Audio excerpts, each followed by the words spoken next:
inicial, nós convidamos o Newton Mairink.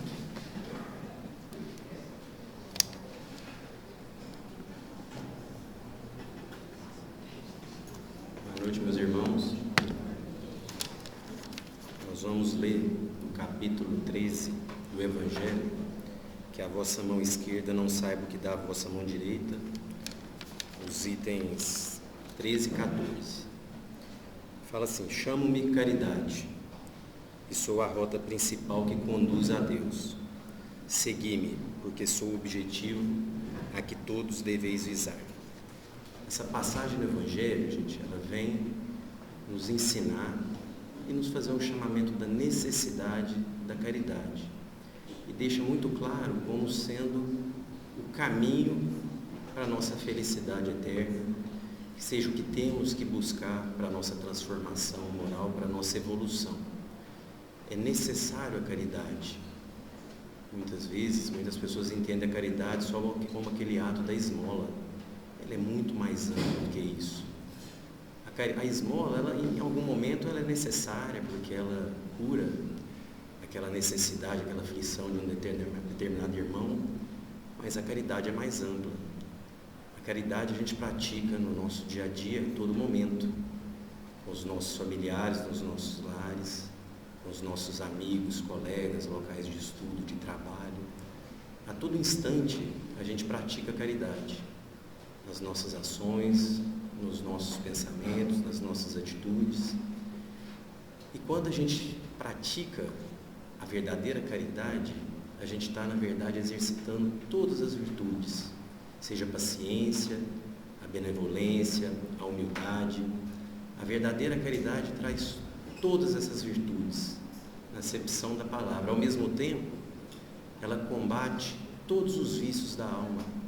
Ou seja, a gente elimina das nossas almas, dos nossos corações, o egoísmo, o orgulho e todos os outros vícios. E tem um jeito fácil da gente sempre exercitar a caridade. É quando a gente vê um amigo em aflição, a gente trocar de lugar. Se a gente estivesse no lugar dele e ele estivesse no nosso lugar, o que a gente gostaria ou esperaria que esse irmão fizesse por nós? Vamos sempre trabalhar isso. Jesus foi o exemplo que a gente teve, em todo o tempo que ele aqui esteve, da verdadeira caridade. É isso que ele nos ensinou e é isso que ele espera da gente. A gente buscar a caridade sempre, em toda a nossa jornada aqui. Que assim seja, meus irmãos, que Jesus esteja com todos nós hoje e sempre.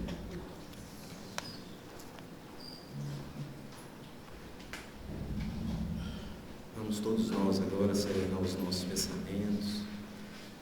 Primeiro agradecer o Pai da gente estar aqui reunido, que Ele nos ajude a absorver todos esses ensinamentos que aqui forem colocados pela palestrante, que a gente consiga colocar, como nós falamos da caridade, esses ensinamentos no nosso dia a dia, nas nossas ações, nas nossas atitudes, nos nossos pensamentos, agradecendo sempre o Pai a oportunidade que Ele nos dá da vida, mas buscando sempre a força que a gente precisa para a gente sempre buscar nossa evolução e nossa transformação, pedindo sempre paz, pedindo sempre saúde, mas pedindo sempre a proteção para a gente caminhar no bem, buscando sempre amar o nosso próximo, buscando sempre seguir os exemplos que Jesus nos deu quando aqui esteve.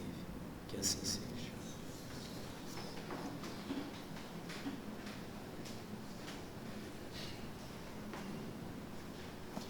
Saudamos também os nossos irmãos conectados através do canal do YouTube. Que Jesus os abençoe hoje e sempre. Passando para o nosso tema da noite de hoje, da nossa palestra, o tema é Jesus, o caminho. E para nos auxiliar no entendimento desse tema, o porquê Jesus é o caminho, nós convidamos a palestrante da casa, Ana Cristina Tanos. Cristina, que Jesus te abençoe.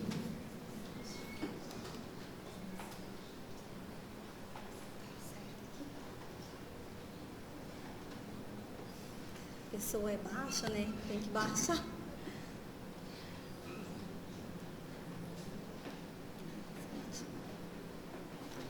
Boa noite, meus irmãos. Que o Mestre Jesus nos conceda a sua paz. Que os nossos benfeitores amigos que se encontram nesse instante possa derramar as bênçãos da coragem, as bênçãos da boa vontade, a nos iluminar, a nos fazer crescer sempre para Jesus, esse que é o nosso caminho. Hoje nós vamos tratar de um assunto belíssimo, né? Entender como Jesus é o nosso caminho. Dizer que nós estamos sentindo uma gratidão imensa de falar desse assunto, de tratar do Mestre Jesus, e nesse sentido agradecemos muito a essa casa pela oportunidade, pela honra, né, de trazer esse estudo sobre Jesus, mas também dizer que nós vamos trabalhar aqui hoje as várias possibilidades que o Cristo nos mostrou esse caminho para todos nós. Não só nas nossas ações, não só no movimento que a gente deve fazer no decorrer das nossas várias existências, mas também porque Ele é o próprio caminho, porque Ele vai dizer, depois nós vamos trabalhar hoje, porque que Ele é o caminho da verdade, da vida. E vamos entender também essa intensidade do modo como Jesus nos ama infinitamente. É a intensidade desse amor que, na verdade, nos mostra o quanto Jesus, nessa excelsa magnitude, vem ter conosco, vindo daquelas paragens celestiais, né, vindo de Deus, para trazer a todos nós esse caminho de luz, essa luz que é imperecível, essa luz que nunca se apaga e que está conosco desde todos os tempos. E para falar então de Jesus como caminho, nós vamos trabalhar em duas frentes possíveis. Primeiro, analisar como Jesus mostra o caminho para nós. Seria um estudo como se a escolha das nossas ações, decidimos chamar de móvel das nossas ações. Como que Jesus vai delimitar qual o caminho melhor para a gente desenvolver nas nossas várias existências. E depois nós vamos passar essa leitura do Cristo em si, como esse caminho, como esse espírito de envergadura moral tão elevada, esse ser que veio do Pai a nos trazer toda essa mensagem de puro amor, de sublime amor, esse amor que é irrestrito e incondicional em todos os momentos. Então, para falar disso, nós vamos iniciar com esse momento, né, que é o nascimento do Cristo. Estamos nos referindo ao Evangelho de Lucas, no capítulo 2, versículos de 1 a 20. Vamos entender que na época, o César havia baixado um decreto, deveriam todos se registrar por conta do censo. E aí as várias famílias que não eram residentes nas cidades vão na sua cidade natal para poder registrar nesse censo.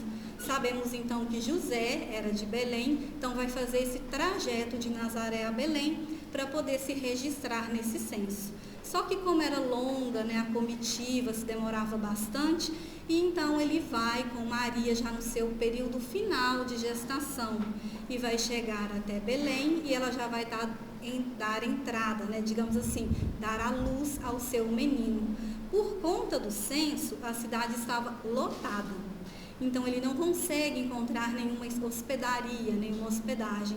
E vai, então, levar Maria para uma estrebaria, uma simples estrebaria, onde tinha ali um comedouro para cavalos e vacas, conhecido como manjedoura. Então, nós vamos ver a mulher, mãe, depositando o seu filho envolto em simples tecidos naquela manjedoura. Então, assim nasce Jesus Cristo, o Cristo Senhor.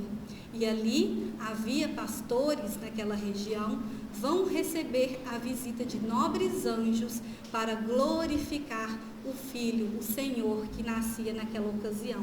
Então vejam, meus irmãos, a manjedoura já sinaliza esse primeiro caminho. Por que ela sinaliza esse primeiro caminho? Porque a manjedoura, ela vem trazer para nós essa questão da humildade com que Jesus se mostra para nós. Ela vai sinalizar que esse ser que veio das paisagens celestiais já tinha considerado que nós poderíamos recebê-lo, que nós poderíamos ter ele conosco. E ele vem da forma mais simples possível se apresentar a cada um de nós. A manjedoura vai sinalizar justamente essa simplicidade de espírito. A manjedoura vai sinalizar essa verdade que o Jesus carrega durante todo o seu apostolado de amor. Vai sinalizar aquilo que o Cristo mais combateu, que é qualquer tipo de exterioridade. Então Jesus já começa sinalizando o primeiro caminho como móvel das nossas ações, o caminho da humildade, a virtude que abraça todas as outras e nos leva ao caminho do Pai. Não tem como a gente ser paciente se não for humilde, não tem como a gente ser caridoso se não formos humildes, não tem como se conquistarmos qualquer outra virtude se não iniciarmos a ver o nosso próximo como um irmão. E aí nós vamos ver que Jesus, através da humildade, começa a lançar essa semente que nós vamos depositar nas nossas almas. E nós vamos aos poucos fazendo despertar do nosso espírito. Então a manjedoura traz a lição da humildade e traz também quando a gente começa a abrir esse caminho nas nossas várias existências. Em Mateus, no capítulo 20, de 20 a 28, Jesus vai dizer: aquele que quiser ser o maior, esse seja o vosso servidor. Porque o Filho do Homem não veio para ser servido, mas para servir e para dar a sua vida na redenção de muitos.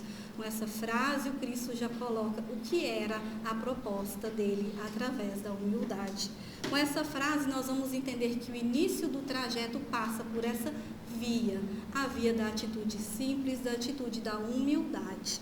Nós vamos entender, conforme dissemos, que as virtudes vão sendo abraçadas constantemente através da nossa atitude de humildade. Lacordaire, que é um espírito que vai trazer uma instrução no Evangelho, ele diz o seguinte para nós a respeito da humildade. Ele diz que todos os espíritos são da mesma essência e que a caridade e a humildade são os seus verdadeiros títulos de nobreza. Então, por isso, a gente já vê como a doutrina vem esclarecer para nós que esse é o primeiro caminho que nós vamos iniciar. E aí nós temos a primeira passagem em João, que está no capítulo 13, versículo 5. A ocasião do lava-pés, que é a ocasião em que o Cristo vai, então, fazer o lava-pés de todos os seus discípulos. Pedro fica intrigado, como pode um mestre lavar os meus pés? Ele meio que rejeita e não quer que o Cristo lave os pés dele. E Jesus vai dizer: Pedro, é necessário que eu lave os teus pés. Se eu não lavar os teus pés, não tens parte comigo. O que Jesus quer dizer com isso, meus irmãos? Ele quer dizer que se nós não abraçarmos a humildade, não teremos parte com ele. O caminho com Jesus passa pela via da humildade. Então nós vamos entender nessa passagem do lava-pés o quão importante é, para ter parte com Jesus, sinalizar esse caminho da humildade. Também vamos ver aqui do outro lado a passagem que se encontra em Mateus, no capítulo 11, versículos de 28 a 30, quando Jesus vai dizer: vinde a mim, todos vós que estáis fatigados, e eu vos aliviarei. Tomai sobre vós o meu jugo, que sou manso e humilde de coração, e achareis descanso para as vossas almas. O que o Cristo está dizendo? Que sou manso e humilde de coração, que estou disposto a auxiliar a todos vós que se encontram cansados. Estou aqui para ser a sombra serena, o descansar, a árvore frondosa, para nós podermos retomar a nossa caminhada. Então, Jesus vai vir para nós depois, na doutrina, nesse corpo de doutrina. Ele vai aparecer na doutrina espírita através de todas as suas lições, os seus ensinamentos. E a doutrina nos diz que a humildade é uma condição essencial para nós entrarmos no reino de Deus. Kardec nos diz: sem a simplicidade de coração e a humildade de espírito, não iremos nos aproximar do Pai. Então a gente vai vendo que Jesus, na sua ascendência moral irresistível, esse espírito de tão elevada ordem, que já comunga do pensamento de Deus, vai traçar para nós esse caminho da humildade. Então iniciamos o nosso trajeto. Necessário se faz que trabalhemos a humildade nos nossos corações. E aí ele vai trazer então outro caminho que sai desse, Somos irmãos, então devemos não julgar o outro, devemos ver o outro, se ele erra, eu também posso errar. Então, o que eu estou trazendo aqui? A verdadeira justiça, o não julgamento. Essa é a outra lição que Jesus vai nos trazer, de se colocar no lugar do outro, a empatia que for apresentada para nós na palestra da semana passada. Essa lição do não julgamento, de justamente a gente ter condições de fazer a leitura de si, de fazermos esse espelho. O outro erra, eu também posso cometer o mesmo erro, tão grave talvez até que o dele. E será que nós gostaríamos de ser julgados como estamos julgando o nosso próximo? Então, Cristo já apresenta para nós aqui uma outra escolha das ações como caminho, que é o do não julgamento. E aí a passagem da mulher adúltera é a passagem mais conhecida de todos nós. Essa passagem que nós vamos saber que uma mulher fora apanhada em adultério. Essa mulher foi colocada no centro daquelas pessoas para ser apedrejada. Acontece que aquelas pessoas que estavam ali reunidas não queriam somente que fosse feita a lei. Eles queriam colocar Jesus numa cilada.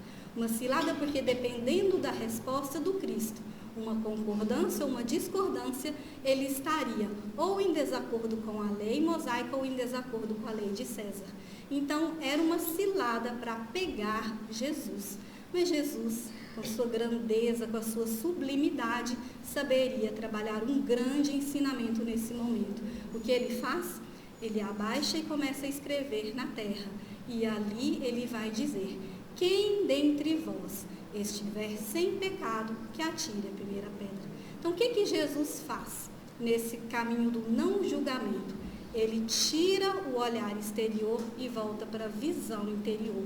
Ele tira esse olhar para o fora, para a exterioridade, conforme dissemos, e volta para as questões internas, íntimas de cada um de nós. Alguém apedrejou aquela mulher? Ninguém. O próprio Cristo vai dizer depois: ninguém te condenou, mulher, eu também não te condeno, vai em paz e não peques mais. Ele ainda diz assim. Então, o que a gente vai entender nessa passagem da mulher adúltera, de ver essas palavras, as palavras que ele coloca ali, é justamente que a gente tem que ver o que passa nas nossas ações. Nós podemos errar, o outro também erra, então nós temos que perceber que quem vai fazer esse julgamento é só o Pai. Aí a gente vai pensar assim, né? Pois é, mas eu tenho que parar para pensar o mal. Como é que fica o mal? Eu não vou combater o mal? Jesus não deixou de combater o mal. Mas lembra daquela frase, agora eu não me lembro de qual dos profetas, que a gente não vai combater os ímpios, mas a impiedade. Ou seja, temos que combater a ação má e não a pessoa, e não o homem. E aí Jesus ainda nos diz, para condenar alguém, nós temos que ter uma autoridade moral, uma elevação, porque só assim a minha visão do caído não vai ser de repreensão, mas vai ser de amor, da justiça verdadeira, vai ser do bom exemplo, a boa conduta que nós devemos exercer desde sempre. E aí a gente vai ver, então, o que o Kardec vai trazer para nós quando ele lê essas palavras de Jesus, né? Quem estiver dentre vós sem pecado, que atire a primeira pedra. O Kardec vai trazer para nós que a indulgência é um dever, é um sentimento fraternal não ver os defeitos alheios. E aí a gente vai entender que a chamada para o não julgamento é o exercício da indulgência. É da gente não olhar para esses defeitos do outro e entender que se praticou o mal, nós vamos combater. Jesus mesmo chamava raça de víboras, falava hipócritas, se referindo à ação má das pessoas, mas não condenando aquela pessoa. E a gente tem também a outra passagem aqui, que está em Marcos, no capítulo 10, versículos de 46 a 52, que é a passagem do cego de Jericó. E aqui a gente vai ver, na verdade, a leitura de um duplo julgamento. Esse, semelhante ao da mulher adúltera, então vamos primeiro tratar da história para a gente poder falar. E um outro, que seria esse que a gente faz conosco. O cego de Jericó era conhecido como pedinte, né? Um cego pedinte que se chamava Bartimeu. Jesus estava passando por Jericó e ele ouve dizer que ali estaria passando o Rabi. Então, o que ocorre, gente? Nesse momento, ele ouve né, aquela aclamação em torno de Jesus. E ele começa a gritar, porque ele não consegue correr até onde estava o Cristo. E ele começa a gritar: Jesus, Jesus, filho de Davi, tem misericórdia de mim. Nessa hora, muitas pessoas que estavam ao redor começaram a repreender Bartimeu, inclusive os discípulos do Cristo. Jesus, percebendo todo aquele alvoroço, vai dizer: deixe vir até mim. E ele chega até o Cristo, se ajoelha, e Jesus diz: erga-te agora. E diz: o que você precisa de mim? E ele vai dizer a Jesus que eu volte a ver. E Jesus fala: tudo bem, a tua fé te salvou, vá e segue o caminho. E ele passa, a partir daquele momento, a seguir o caminho de Jesus. Então, o que a gente vai entender dessa cegueira do velho Bartimeu? Nós vamos entender, primeiro, esse julgamento das pessoas exteriores, das pessoas de fora, não permitindo que ele alcançasse o Mestre. Inclusive, discípulos de Jesus, que já estariam no caminho do Cristo. E aí a gente pensa: nós somos discípulos do Cristo, será que nós somos seguidores de Jesus e algozes do próximo? Vale pensar sobre isso. Mas qual é o outro julgamento que se faz? O julgamento de si. Esse homem que se julgava cego da visão espiritual, esse homem que se deixava levar pela vitimização, esse homem que prefere a vitimização do que necessariamente o conhecimento, a coragem, o autoconhecimento. Então, vale para nós, enquanto estamos na nossa cegueira espiritual. Então, quando ele volta a ver, ele aceita o caminho com Jesus. Essa visão que é restituída é a visão restituída da verdade, que ele passa, então, a seguir. Então, o que falta para nós, gente? Às vezes boa vontade, às vezes uma certa sinceridade, da gente olhar para nós mesmos e poder percebermos que nós estamos trilhando um caminho que não é o caminho da luz e retomar o caminho da luz. Lázaro, que é um espírito que assina várias mensagens no Evangelho segundo o Espiritismo, diz para nós que o espírito deve ser cultivado como um campo, que toda a riqueza futura depende do trabalho atual, muito próprio para o momento que a gente está trabalhando aqui.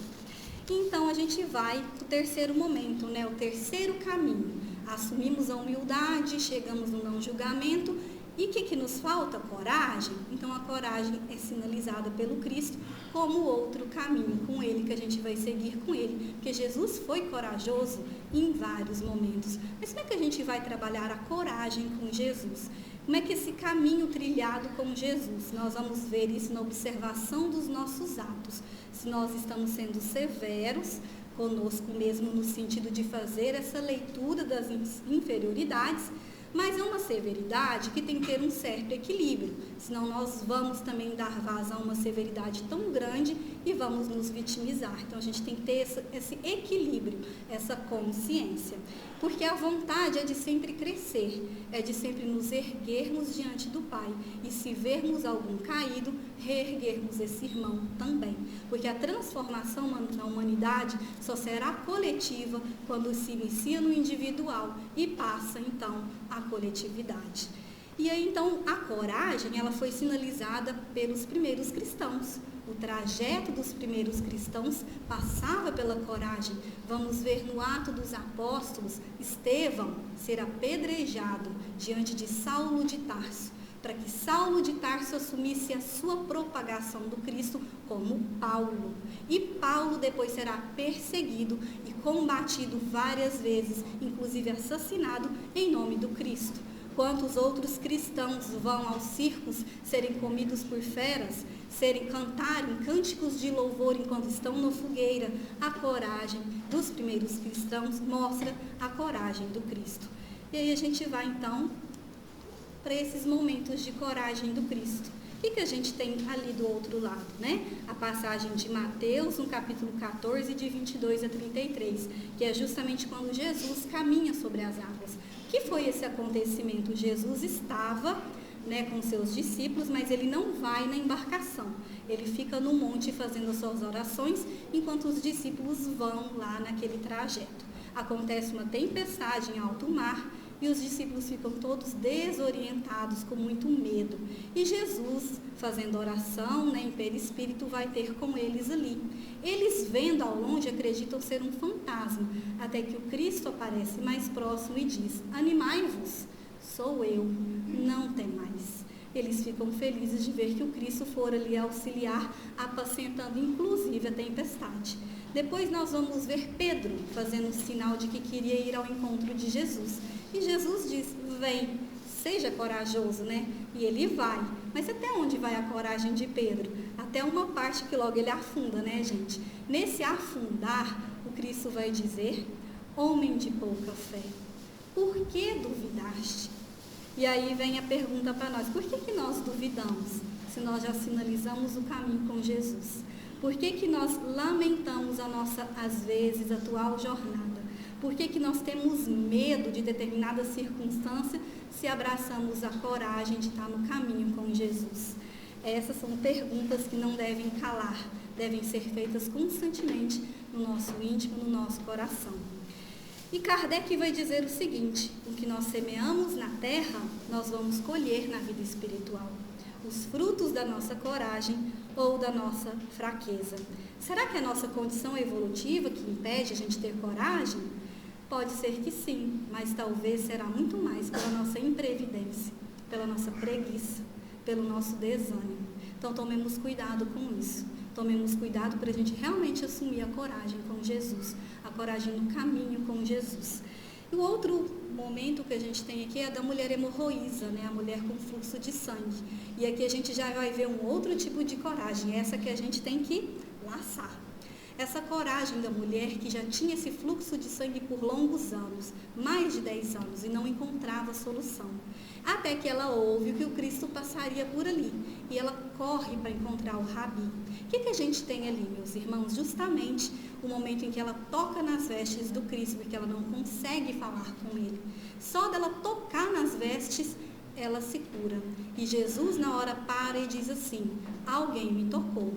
Quem me tocou? Porque eu senti sair de mim um poder. E aí todo mundo fica atônico procurando onde está aquela pessoa. A princípio ela se retrai, ela sente a fraqueza do momento, mas depois ela se enche de coragem e diz: fui eu, Senhor. E conta toda a história dela para ele. E ela diz para ele: a tua fé te salvou. Então, o que a gente tem nessa história da mulher hemorroísa, gente? Que nos ajuda bastante a pensar a coragem da fé. A fé que nós estamos professando é suficiente para a gente passar pelas dificuldades? É essa coragem que Jesus tem capacidade de dizer para nós: se tu confessares sobre mim aos outros, eu também confessarei sobre ti ao Pai. Será que nós já estamos nessa condição de nos vermos assim? Então Jesus, quando ele nos apresenta, né, de a gente ir adiante com essas dores que vão aparecer no caminho, mas que possamos realmente compreender que para tudo tem resposta, para tudo tem solução, ainda mais se nós somos espíritas. E aí a gente já veio, né, falando desse triunfo da verdade que o Kardec coloca, mas passa pelo devotamento, pela coragem constante. E aí a gente já tem então a humildade no começo do caminho, a gente encontrou essa questão do não julgamento e chegamos na coragem. A coragem naturalmente nos habilita ao próximo caminho, que é o da compaixão, que é o movimento do perdão. Então agora é o outro caminho sinalizado por Jesus. Perdão, inclusive, que vai fazer parte da caridade, que é o outro caminho que a gente ainda vai falar.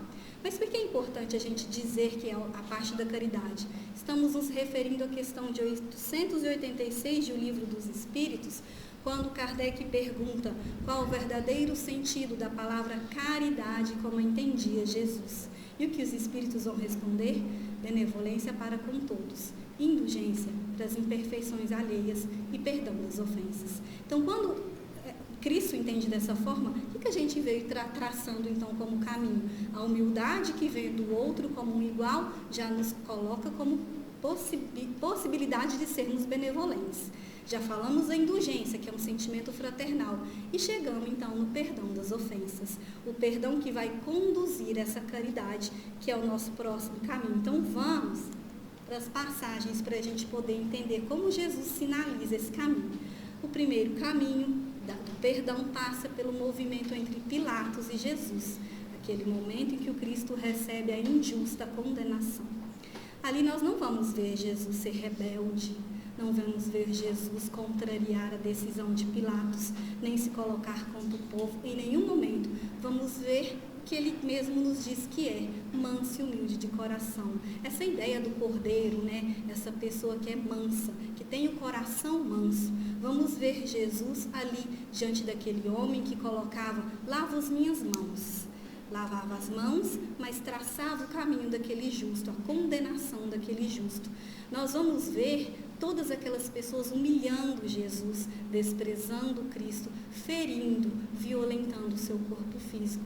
E ele, embora não estava violentando ninguém, mas não deixava de ser firme, de dizer que ele traria, sim, o reino de Deus à terra, que o seu reino não era deste mundo, não é um reino material, é um reino de paz, de verdadeira justiça. Esse sim, ele dizia que era o responsável por trazer a nós a vida futura. E aí essa coragem de perdoar, é o que Jesus sempre fez. Perdoou todos os seus algozes em todas as circunstâncias, desde a condenação até o próprio martírio e crucificação. E a gente tem coragem, será, para esquecer? Nem vamos dizer desse movimento de nos ferir, né, abertamente, mas será que a gente tem coragem para esquecer uma ofensa? E aí a gente começa a pensar nesse caminho do perdão. Paulo tem um texto no Evangelho segundo o Espiritismo, no capítulo 10, que ele vai trazer uma coisa muito importante para nós. Ele diz que o perdão, a gente tem que pensar assim, adianta eu continuar sendo duro e inflexível se Deus não age assim comigo? E se Deus agisse, nós aguentaríamos a dureza, a inflexibilidade? Então já começa a fazer essa primeira reflexão. Paulo também diz que se perdoar um amigo é dar prova de amizade, perdoar o inimigo é pedir perdão para si mesmo.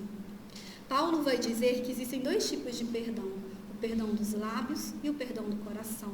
O perdão dos lábios é vazio de sentido, é aquele que a gente guarda um mal secreto, aquele que a gente deseja, tomara que aconteça aquilo com ele, a vingança. Agora, o perdão do coração pode até ser que a gente seja sentinador da ofensa, pode até ser que a gente não saia naturalmente daquela circunstância sem sofrer um pouco, mas o que se pede é que aos poucos se lance esse véu sobre esse momento, que esse momento deixe de ser ressentido por nós, até a gente realmente conseguir esquecer. E aí, a gente não vai fingir que não está sentindo dor, mas a gente vai sim ter essa predisposição para resolver.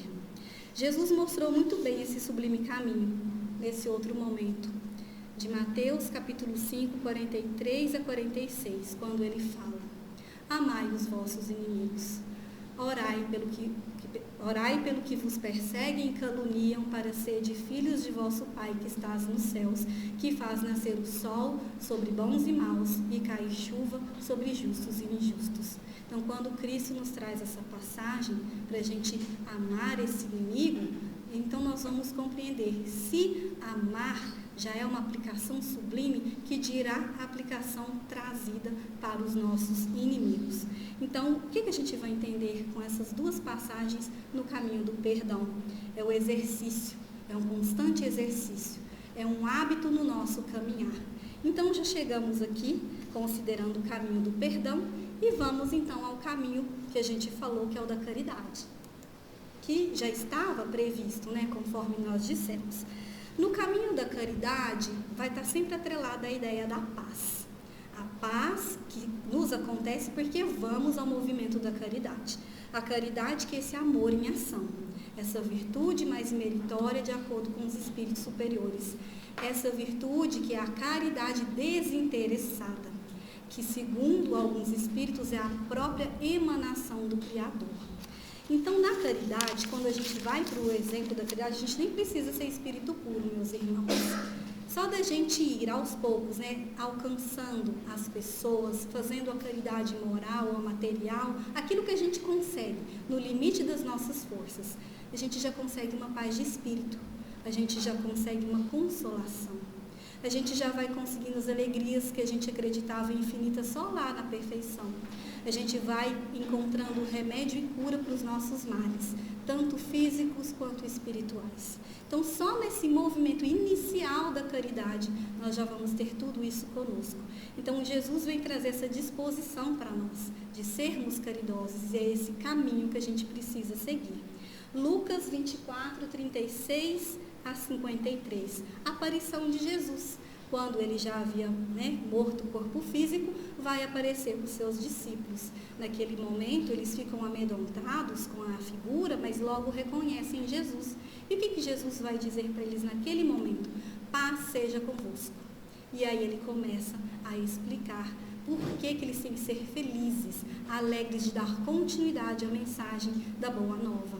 Ele vai dizer que foi necessário o martírio, a crucificação, o calvário. Ele vai dizer que tudo aquilo tinha que ser cumprido, as escrituras, era necessário.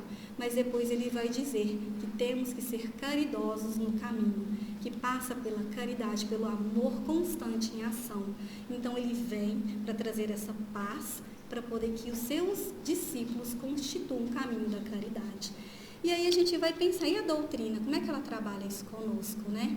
Essa paz, essa caridade, quando a gente vai se colocando no lugar do outro, assumindo atitudes mais humildes, quando a gente faz o esforço do perdão, quando a gente destrói esses altares elevados ao orgulho, quando a gente vai aos poucos tendo coragem de estudar a si mesmo. Então vejam, meus irmãos, a doutrina, que esse manancial que está em nossas mãos, já nos apresenta essa possibilidade. A doutrina que traz para nós um capítulo que fala que fora da caridade não há salvação. E no outro texto de Paulo ali, nesse capítulo 15, ele vai dizer: submetei as vossas ações ao controle da caridade, porque só assim evitarás que façais o mal e somente conduzirá a fazer o bem. Então veja, o próprio Paulo vai nos trazer essa importância. O caminho agora, então, que o Cristo vai nos apresentando como escolha das ações, fecha-se num ciclo. Da caridade a gente cai na humildade de novo. E o Kardec diz isso. Kardec diz o seguinte: toda a moral de Jesus se resume na caridade e na humildade. Em todos os seus ensinamentos mostra essas virtudes como sendo o caminho da felicidade eterna. Agora a gente entendeu então como o móvel das ações, né? A gente passou por esse primeiro estudo que nós dissemos que faríamos. Vamos compreender agora essa questão de Jesus como próprio caminho. Agora vamos falar de Jesus em sua magnitude, em sua grandeza espiritual, esse espírito de tão elevada ordem que se coloca à disposição de cada criatura do Pai, que está conosco e diz que nenhuma ovelha ficará perdida. Nos enxerga como seremos e não como nós somos hoje. Jesus que vem com essa pureza, com essa intensa abnegação e devotamento, a mostrar para nós esse amor sublimado. A gente ainda tem muito que caminhar, né, para entender esse amor do Cristo, mas já vamos, meus irmãos, dar as mãos a esse amor. Jesus conhece o Pai e conhecendo o Pai, Ele nos lembra o tempo todo dessa bondade que o Pai de nos trazer essa mensagem através dele. E o melhor momento para a gente perceber isso já está em João, no capítulo 1, versículo de 1 a 18, quando no prólogo ele apresenta quem é o Cristo. No princípio havia o Verbo, e o Verbo estava junto de Deus. E o Verbo se fez carne e habitou entre nós. E contemplamos sua glória pleno da graça e da verdade. Então, no princípio havia o Verbo, estava junto de Deus. Já vamos ter aí uma apresentação dessa grandeza de Jesus. Vamos, inclusive, perceber, meus irmãos, essa elevada condição moral de Jesus. Essa comunhão que o Jesus já tem com o Pai, porque é um espírito puro. Ele já vê o Pai. E aí ele vem trazer esse código moral até nós, sendo o próprio pensamento de Deus entre nós, esse amor fraterno. Na Gênesis, no capítulo 17, o Kardec diz que as palavras de Jesus, elas são para todo sempre, elas são eternas, porque elas são a própria verdade, e elas nunca vão passar. Inclusive, essa visão que a gente tem de Jesus, essa mensagem, as palavras que o Cristo nos traz como grande ensinamento, não é só para nós que somos cristãos. Gandhi deixou muito claro que se um dia nós perdêssemos tudo na humanidade e restasse o sermão das bem-aventuranças, nós estaríamos perfeitamente bem. Albert Einstein, numa entrevista na Universidade de Princeton, sendo judeu, foi questionado sobre o Cristo e ele disse: olha, pouco que eu li sobre este homem, sobre tudo que ele ensinou, me mostra que é um ser de luminosa, agora não lembro as palavras, um ser luminoso, algo nesse sentido que ele coloca. Então nós vamos perceber que é Jesus para além dos rótulos, que o Cristo nos apresenta, essa mensagem é para qualquer um de nós, independente de religião. Então, Kardec nos fala que se o Cristo veio trazer o pensamento de Deus, na sua doutrina está a pura expressão desse pensamento, o que diremos da doutrina que retoma isso? O que diremos da doutrina que é o próprio cristianismo redivivo? Temos o pensamento de Deus conosco, através desse código moral que devemos seguir. E aí a gente vem para a sublime colocação, quando Jesus fala que eu sou o caminho da verdade e da vida, ninguém vem ao Pai senão por mim. João 14, versículo 6. O que Jesus está querendo dizer? Eu sou o caminho da verdade e da vida. Ele exemplifica essa vida espiritual. Ele vem nos mostrar, inclusive nessa passagem, antes de chegar nesse trecho, a gente tem o início dela, que é o seguinte: não se turbe o vosso coração, crede em meu Pai, crede também em mim. Há muitas moradas na casa de meu Pai, para depois chegar nesse trecho. O que a gente vai entender? De forma muito humilde, Jesus nos diz: confie em Deus, confie em mim. Essas moradas são os lugares de crescimento, porque você vai crescer e estará comigo, porque eu vim para te trazer esse código moral para você viver lá onde eu estarei. Inclusive, ele fala na continuidade dessa mensagem que ele ia retornar ao Pai para preparar o lugar, porque onde ele estiver, nós todos estaremos. E vai dizer também, lá ninguém vem, não é ninguém vai, ninguém vem, eu já estou aqui, ele está lá com o Pai. Ninguém vem ao Pai senão por mim. Jesus, que é essa luz imperecível, que já nos mostra que nós somos amor desde a nossa criação, né? Porque temos essa semente para a gente plantar, a boa semente, nós temos essa condição de galgar, de caminhar, de sermos como Ele, espíritos puros da mais elevada ordem. Jesus vem falar: se me conheceis, conhecereis a meu Pai. Então, se conhecemos os ensinamentos deixados por Ele, conhecemos o que Deus deseja, que sejamos felizes, que sejamos extremamente felizes se seguirmos todos esses caminhos que nós vimos apresentando. E aí vem as questões, né, para a gente responder. Por que a gente ainda cai nas hipocrisias, nas falsas interpretações? Por que a gente ainda cai na cilada das ilusões? Por que a gente ainda deixa a inferioridade falar tão alto nos nossos corações? Por que, meus irmãos, tanto preconceito se Jesus derrubou todos eles? Porque o ódio, se fomos feitos do amor para o amor. Por que o orgulho, se nós temos a mesma máquina corporal? Porque o egoísmo, se nós somos todos iguais? Então já começam esses questionamentos para a gente entender. É isso, eu sou o caminho da verdade e da vida. Vamos até Ele, fazendo esse móvel das nossas ações acontecer. E aí a gente vai então para esse momento, né, que para nós consideramos um momento muito bonito, que a gente vai ver essa grandeza de Jesus, desse amor por todos nós, essa envergadura moral do Cristo, que é a morte, a crucificação do próprio Cristo. Por quê? Naquele momento estava Jesus, a sua mãe, acho que não sei se era sua tia, e algumas outras mulheres, e o discípulo bem-amado João. Mas aí a gente vai contar uma história rapidamente, que acontecia para além dos olhos da matéria, nos bastidores, digamos assim, uma situação. Vamos contar aqui uma história que foi contada pela Amélia Rodrigues, Espírito, através da psicografia de Divaldo Franco, uma história que se chama O Anjo da Misericórdia, que está no livro Pelos Caminhos de Jesus. Ali nos bastidores, Jesus estava em extrema agonia, porque já chegava o momento de entregar o seu corpo, né, de chegar, enfim, à morte do corpo, e se aproxima dele 3 luminosos espíritos. O primeiro espírito chega e diz: Senhor, eu fracassei na minha tarefa. Eu estive tão próximo de ti, eu estava seguindo seus passos, fui fiel a ti. Busquei insuflar a fraternidade no coração dos homens. Fiz de tudo para que eles não deixassem de acreditar.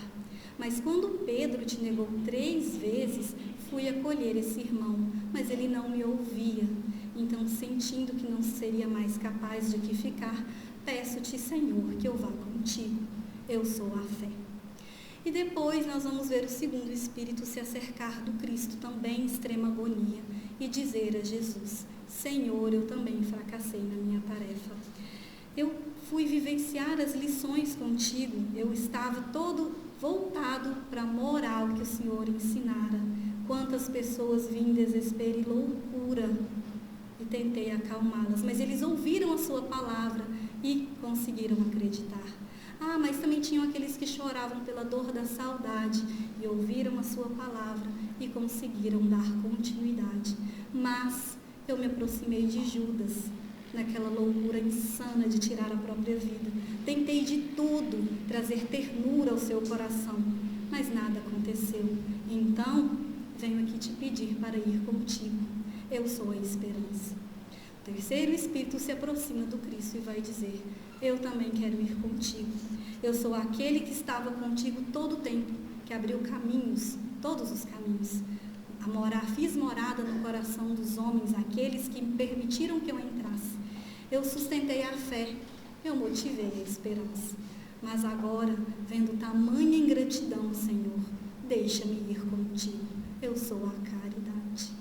E Jesus, nesse instante, olha para os 3 espíritos e olha para o céu e diz: Pai, perdoa-lhes, eles não sabem o que fazem. Nesse momento rasgou-se o céu, e naquele instante um espírito de elevada ordem descera aos pés de Jesus e diz: eu sou o anjo da misericórdia. O que queres, Senhor, que eu faça?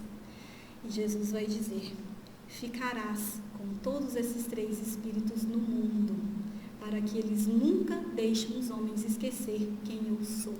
Ficarás para todos sempre, e que eles nunca esqueçam da minha mensagem. Então, essa história, meus irmãos, que é contada nos bastidores, nos mostra que o Cristo, na sua excelsa magnitude, nesse momento de sofrimento, desse martírio terrível, não deixou de nos mostrar o caminho. Ele não deixou de nos mostrar o caminho que passa hoje pela nossa doutrina espírita. Essa doutrina que dissemos é nosso manancial de luz. Aqui vemos Jesus representado na doutrina, vemos isso nos estudos com Kardec, vemos isso porque o Espírito da Verdade, que foi esse que guiou Kardec, esse que guiou a codificação, esse ser luminoso que veio trazer a codificação, que veio trazer o Consolador prometido, trazer o conhecimento que jamais se perderia, que estaria conosco para todo sempre. O Espírito da Verdade, que no prefácio do Evangelho, segundo o Espiritismo, vai dizer: as mensagens que recebem agora são estrelas cadentes a iluminar o caminho. O Espírito da Verdade, que viemos a saber, é o próprio Cristo Jesus, que é o guia de Kardec, que vai nos trazer, conforme está no capítulo 6, o Cristo Consolador, inúmeras mensagens nos mostrando o que devemos fazer, como devemos seguir esse caminho desse Espírito tão elevado moralmente. Nós vamos, inclusive, ver uma simples frase, que ele diz: Espíritas, amai-vos, eis o primeiro ensinamento. Espíritas, instruí-vos, eis o segundo. Então, amai-vos uns aos outros, essa sentença máxima, fazer ao outro o que nós gostaríamos que nos fosse feito. Não tem como não passar por essas 2 sentenças e não perceber o que é seguir o caminho de Jesus. E aí a gente vai perceber que o Kardec diz, aceita essa tarefa sublime, mas não deixa se mostra a força do Espiritismo, da doutrina, que é a alegria, que é a esperança, que é a paz. Eis-me aqui, venho a vós, porque me chamaste. É o Espírito da Verdade apresentando o cristianismo redivivo, a doutrina dos Espíritos, essa doutrina que nos lembra o verdadeiro caminho de Jesus. Aqui está, meus irmãos, o caminho de Jesus. Então, já para o encerramento do nosso estudo de hoje, nós vamos lembrar, então, o que foi esse caminho traçado esse caminho como móvel das ações que passavam pelas nossas atitudes, que se repetem como num ciclo. Não devemos jamais esquecer que constantemente vamos crescendo nesse caminho. Também esse despertar, que é o caminho com Jesus, o despertar para as verdades do Espírito. Essa via de conhecer Deus através do pensamento do Cristo. Essa síntese de que Jesus se faz as perfeitas virtudes. E, claro, essa pura expressão do caminho com Deus, com o nosso Pai. Então, Jesus, o caminho, é a luz imperecível. Jesus, o caminho, é o sol que aquece todas as almas. Jesus, o caminho, é o Espírito puro que nos ama infinitamente e que vai apresentar o caminho de todos nós. Que possamos receber agora, nesse instante das paragens celestiais, o abraço do Mestre amado. Que assim seja.